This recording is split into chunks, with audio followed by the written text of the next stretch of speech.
अब मैं बिला ताखीर दावत दे रहा हूँ जनाब मोहतरम असगर अली पहलवान साहब को, जन्नत society Rahmani welfare trust Pakistan.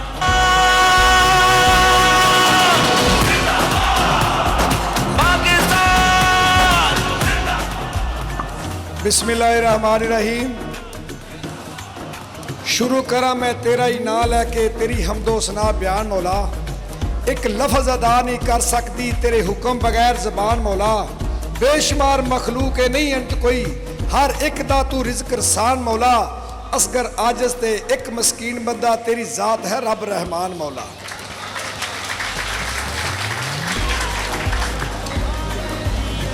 मैं अगर ना लवांगा तो बड़ी देर लग जाएगी, क्योंकि सारे मेरे दिल के जानी ने। मैं चंदड़ कलां के दोस्तों का शुक्रिया अदा करना कि अज उन्होंने इस इलाके के लोगों को, दुनिया को दस दिता कि असी किसी तो घट नहीं, साडे विच अलहमदुलिल्लाह इतफाक है और इतिहाद है।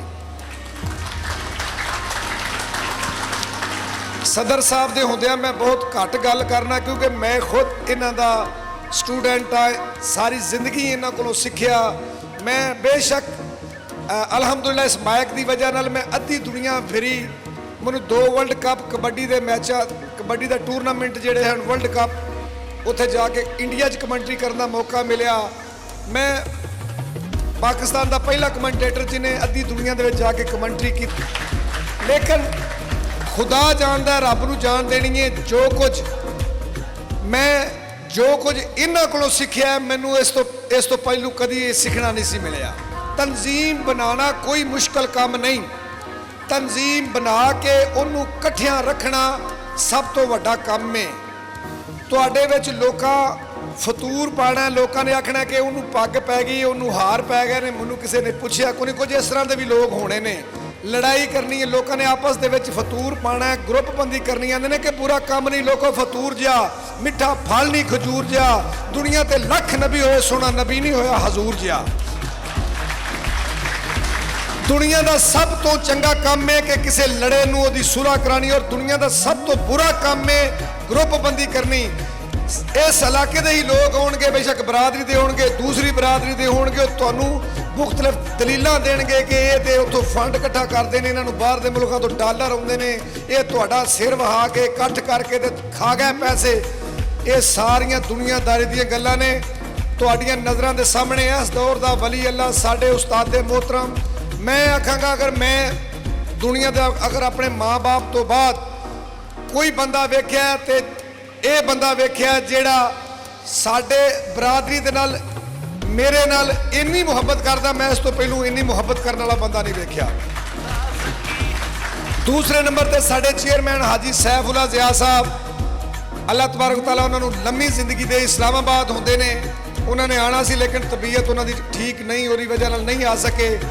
वो अपनी जेब दे विचों जिन्हां ने इस्लामाबाद, रावलपिंडी, पेशावर दे विच 6 फ्री दस्तरखान बनाए ने, जिथे सुबह दोपहर शाम गरीब गुरबा हज़ारां लोग जिहड़े ने, गरीब गुरबा हज़ारां लोग उत्थे फ्री बिल्कुल खाना खाते हैं। और बेशुमार ऐसे काम जिहड़े रब की रज़ा वास्ते करते हैं। मैं आना कि साडी कौम के उत्ते रब ने एहसान किया। एक ट्रैक्टर DG एग्रीकल्चर होवे पंजाब का, एडा वड्डा अफीसर होवे, DG हज होवे, इन्ना अल्लाह ने इज्जत दी होवे, जिदे अगे पिछे बड़े बड़े वड्डे अफीसर फिरते होण, सर करते होण, वो साडे वास्ते पागल होया फिरदा। सारे काम छड्ड के ते अज एडी गर्मी दे विच सारे अफसर घर टुर गए नौकरी तो बाद, वो साडे कोल आ गए ने लाहौर तो स्पैशली।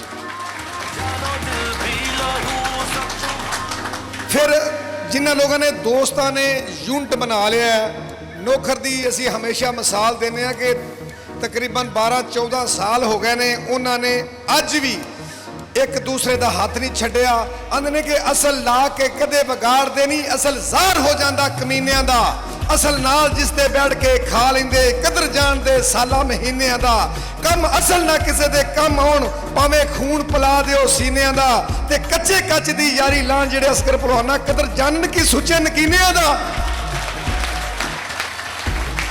मैं असी सन 2001 तो या 2 तो शुरू होए, बेशुमार लोग आए जिहड़े पग्गां दे भुखे सन, जिहड़ी अपनी शोहरत दे भुखे सन, ਜਿਨ੍ਹਾਂ ਨੇ ਇੱਕ ਵਕਤ ਦੇ ਵਿੱਚ ਇਹਨੂੰ ਨੂੰ ਆਖਿਆ ਬਹੁਤ ਸਰ ਤੁਸੀਂ ਬੜੇ ਸਾਡੇ ਲੀਡਰ ਹੋ, ਸਾਡੇ ਪੀਰ ਹੋ, ਲੇਕਿਨ ਜਦੋਂ ਮਫਾਦ ਆਇਆ, ਜਦੋਂ ਸੀਟ ਆਈ ਤੇ ਉਹਨਾਂ ਨੇ ਆਪਣਾ ਆਪ ਵਹਾਣਾ ਨਾ ਮੁੜੇ। ਇਹ ਉਹਨਾਂ ਲੋਕਾਂ ਵਾਸਤੇ ਕਿ ਨਸਲੀ ਯਾਰ ਯਾਰਾਨੇ ਦਾ ਭਰਮ ਰੱਖਦੇ, ਕਮ ਜ਼ਰਫ ਜੋ ਯਾਰੀਆਂ ਤੋੜ ਜਾਂਦੇ, ਲੜ ਮਰਦੇ ਅਸੀਲ ਮੈਦਾਨ ਅੰਦਰ, ਕਮ ਜ਼ਰਫ ਜੋ ਯਾਰੀਆਂ ਤੋੜ ਜਾਂਦੇ। ਨਸਲੀ ਲੋਕ ਜਿਹੜੇ ਨੇ ਉਹ ਕਦੀ ਜਿਹਦੇ ਨਾਲ ਬਹਿ ਕੇ ਇੱਕ ਭਾਂਡੇ ਦੇ ਵਿੱਚ ਖਾ ਲੈਂਦੇ ਤੇ ਕਦੀ ਉਹਦੀ ਕੰਡ ਖਾਲੀ ਨਹੀਂ ਹੋਣ ਦਿੰਦੇ। ਇਹ ਖਾਨਦਾਨੀ ਤੇ ਅਸਲ ਮਾਂ ਪਿਓ ਦੇ ਜੰਮਿਆਂ ਦੀ ਸ਼ਰਤ ਹੈ ਕਿ ਉਹ ਕਦੀ ਜਿਹਦੇ ਨਾਲ ਰਿਸ਼ਤੇਦਾਰੀ ਕਰ ਲੈਣਗੇ, ਜਿਹਦੇ ਨਾਲ ਬਹਿ ਕੇ ਖਾ ਲੈਣਗੇ, ਉਹਦੀ ਹਰ ਗੱਲ ਨੂੰ ਜਾਇਜ਼ ਮੰਨ ਕੇ ਉਹਨਾਂ ਨਾਲ ਪਿਆਰ ਕਰਨਗੇ। ਮੈਂ ਇਹ ਗੱਲਾਂ ਇਸ ਵਾਸਤੇ ਸੁਣਾਨਾ ਕਿ ਵਕਤ ਬਹੁਤ ਥੋੜਾ, ਜ਼ਿੰਦਗੀ ਦਾ ਕੋਈ ਪਤਾ ਨਹੀਂ ਕਦੋਂ ਕਿਹੜੇ ਮੋੜ ਤੇ ਮੁੱਕ ਜਾਵੇ। ਕੋਸ਼ਿਸ਼ ਕਰੋ ਕਿ ਆਪਣੀ ਜ਼ਿੰਦਗੀ ਦੇ ਵਿੱਚ ਲੋਕਾਂ ਦਾ ਭਲਾ ਹੋ ਜਾਏ। ਰੱਬ ਦੀ ਪਸੰਦ ਦਾ ਕੰਮ ਇਹ ਵੇ ਕਿ ਉਹਦੀ ਮਖਲੂਕ ਨਾਲ ਪਿਆਰ ਕੀਤਾ ਜਾਏ। ਰਹਿਮਾਨੀ ਵੈਲਫੇਅਰ ਟਰਸਟ ਨੇ ਇਹ ਗੱਲ ਦੱਸੀ ਹੈ ਦੁਨੀਆ ਨੂੰ ਕਿ ਅਸਾਂ ਅੱਲਾ ਦੀ ਮਖਲੂਕ ਦੀ ਖਿਦਮਤ ਕਰਨੀ ਹੈ। ਔਰ ਮੈਂ ਹਮੇਸ਼ਾ ਗੱਲ ਕਰਨਾ ਕਿ ਜਦੋਂ ਰੱਬ ਕਿਸੇ ਇਨਸਾਨ ਦੇ ਉੱਤੇ ਖੁਸ਼ ਹੁੰਦਾ ਹੈ, ਉਹਨੂੰ ਇਹ ਗੱਲ ਆਂਦਾ ਕਿ ਤੂੰ ਮੇਰੀ ਮਖਲੂਕ ਦੀ ਖਿਦਮਤ ਕਰ ਲੈ। ਔਰ ਰੱਬ ਨੇ ਸਾਨੂੰ ਆਪਣੀ ਮਖਲੂਕ ਦੀ ਖਿਦਮਤ ਵਾਸਤੇ ਚੁਣਿਆ। ਸਾਡੇ ਤੋਂ ਖੁਸ਼ਕਿਸਮਤ ਵੱਡਾ ਕੋਈ ਬੰਦਾ ਨਹੀਂ।